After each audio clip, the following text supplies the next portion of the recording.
welcome to Razz Reviews. Today I'm going to be reviewing Bumblebee. Set in 1987, this movie follows the Transformer Bumblebee, aka B-127, as he is on the run from Decepticons and hiding on our planet Earth. There he meets Charlie, with whom he bonds, and they form a very special friendship. I was not supposed to review this movie, I wasn't planning on it because it's the holidays and I'm done for the year. However, I got a last minute invite from MEFCC and I'm super grateful to those guys for making me watch this movie because I loved it. I loved it so much that I was compelled to stand here and do a last minute review of it. Disclaimer, I hate the Transformers franchise. I hate the movies. I only liked the first one, and the other ones, I think they are a dumpster fire and I want them all to die. And Michael Bay should not touch another Transformers movie again because Travis Knight has made such a beautiful, heartwarming, fun Transformers movie that we all deserve.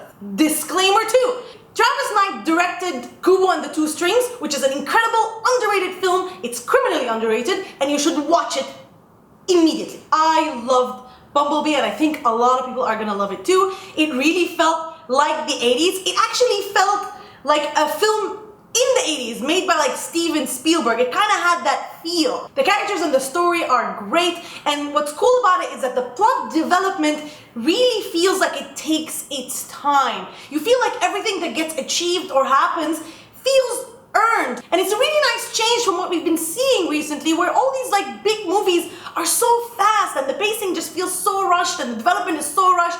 This one actually takes its time, and I thought it was really cool to see that in a mainstream popcorn film. What makes this movie work so well is its characters. Bumblebee is adorable in this. He has his old school beetle design, which is pretty cool, and he's just so adorable and so cute and so lovable. He kind of reminds me of Baymax from Big Hero 6 or like the Iron Giant, which is great. I love those characters and I love Bumblebee in this. Charlie was a really cool character. I really liked her t-shirts and I really liked their connection and their friendship. I actually bought their connection, which made me very emotionally invested in the film throughout. There were moments where I got a little emotional, I must say. Not something I expect to do in a Transformers movie, but it happened. Christmas miracle. I heard that John Cena was in the movie, but I personally didn't see him. If you watch this movie in the cinema, which you should, you are going to be treated to some amazing robot fight sequences. Go and wash your eyes from the filth that was the battle sequences in the Transformers franchise. Feast your eyes on action sequences that are cool, awesome, they look great, and you can actually tell what's going on. Isn't that nice? I cannot emphasize just how much I love the fighting sequences in this movie. They are so cool and so enjoyable. Like, the opening sequence of this movie is better than the entirety of the Transformers franchise. If you're like me, your 10-year-old inner child is going to be squealing the whole time. It's great. My only gripe with this movie really is that the plot sometimes feels a little predictable. A lot of the developments you could see kind of a mile away, which wasn't necessarily a bad thing, but it's not an exciting thing either. And again, because it feels like the movies that we've seen in the 80s as kids, like E.T., like this kind of stuff, that's why it's so predictable, because it's very similar, maybe a little too similar. Maybe you want it to be a little different. Speaking of 80s, with 80s comes a lot of cheese, and this movie does have a lot of cheesy moments. Some of them feel nice and authentic, some of them are a little too cheesy sometimes. For me, it was especially the stuff with her family that didn't really work well for me as much as everything else did, but that's pretty much it.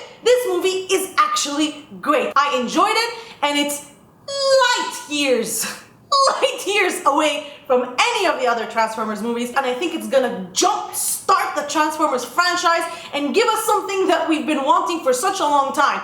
This kind of Transformers movies. The characters in it are great, the storyline is great, the world that they've set up is great. Everything really worked well for me in this movie and I was invested in it throughout. I enjoyed every minute of it. I was giddy, I was laughing, I teared up a little bit, and I had such a great time, and I'm gonna give Bumblebee an 8.5 out of 10. So, have you seen Bumblebee? Are you willing to give the Transformers movies another chance after the disaster that it's been through? Or do you actually like those movies? If so, what is wrong with you? Let me know in the comment section, and as always, like, share, and subscribe, and don't forget to ask me what you'd like me to review for you next. See ya!